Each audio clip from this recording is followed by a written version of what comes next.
So, the past few weeks I've been working on traumatic life crisis in my English class. I chose this topic because most of us experience at least one traumatic crisis during our lifetime, and I believe that knowledge is power. So, by educating you guys on traumatic life crisis, you will hopefully be able to handle and overcome your future traumatic crisis and also pass the knowledge over to your beloved ones and the future generation. So to begin with, I'm just going to give you a short definition on what a traumatic life crisis is.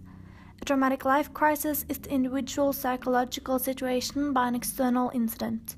Such an incident can, for example, be the loss of one you deeply care for, violation, or disaster. A traumatic life crisis can also occur by a less traumatic incident, for example, if you retire. The most common traumatic life crises are acute traumatic crises. These are crises that are related to a concrete incident, such as death. And according to the Swedish psychologist Johan Kohlberg, there are three types of incidents that trigger acute traumatic life crisis, which are loss of someone close to you or threat of loss, violation or threat of violation, and trauma. In addition to these three, we have collective disasters. Collective disasters affect the whole community. Such disasters can, for example, be natural disasters, war, or terror. Norway experienced this 22nd of July 2011. The illusion that Norway was the safest place on earth was instantly torn apart, and our whole community mourned over the ones we knew and strangers we could have known. Okay, so imagine being so lucky that your sister is also your best friend. You tell each other everything, and you stick together through thick and thin. And you love her with all your heart. And this summer, the summer of 2011, you were supposed to spend 1 week apart. You were going to work at a football camp, and she was going to Utah, to political summer camp. Your whole life falls apart. How are you supposed to handle this? How can anyone expect you to ever overcome this? Your parents are a mess and won't stop pointing fingers. Your whole family are torn apart. You can't sleep, you couldn't care less about school, and every time you close your eyes, you see her. How are you supposed to move on? We divide time after acute traumatic crisis into four phases: the shock phase, the reaction phase, the repair phase, and the rehabilitation phase. Each phase describes how it's normal to react in those four phases after a traumatic crisis. But this is not a blueprint, so you don't have to go through all four phases, but it's normal to do so. The first phase is the shock phase. This phase describes how you react instantly after the disaster. Normally you would start to sweat and shiver, and you would of course be terrified.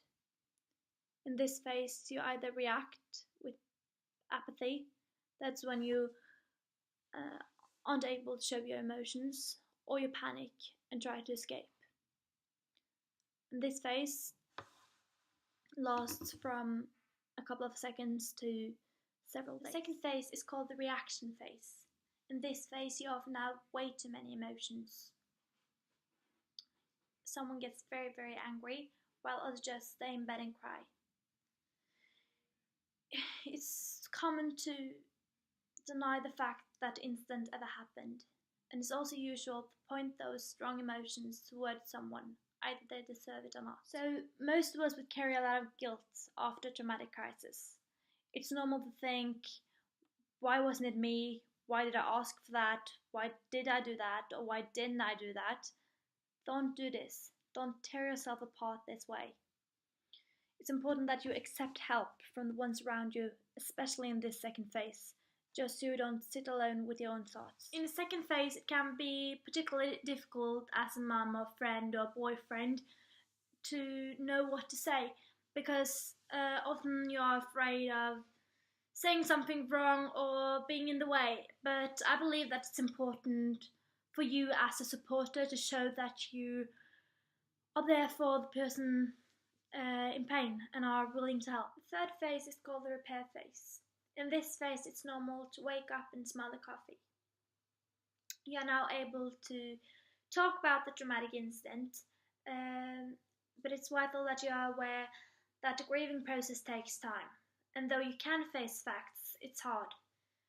So some may get an increasing alcohol consume in this phase, because it's always tempting to take the easy way out. But the trick in this phase, as in the rest of the phases, are to take or to search for help. The last phase is called the rehabilitation phase. In this phase, you will accept your situation and try to move on, but try to be patient because this phase can take several years. So, to sum up, you should be aware of these phases if you or someone you love ever experience a traumatic life crisis. Or, to be totally honest with you, you should be aware of these phases when you and someone you love experience it. Because we all lose someone, not necessarily because they die. Some experience a traumatic life crisis because their parents are getting a divorce or because the love of their life left them. Though it doesn't seem as dramatic as death, it can feel the same way. The truth is that if they leave without dying, they chose it.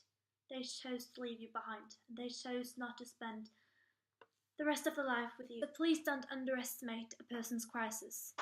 Don't call their crisis less dramatic just because no one died. They lost someone. Help them to say where you want them to help you when it happens to you. Because it will happen to you.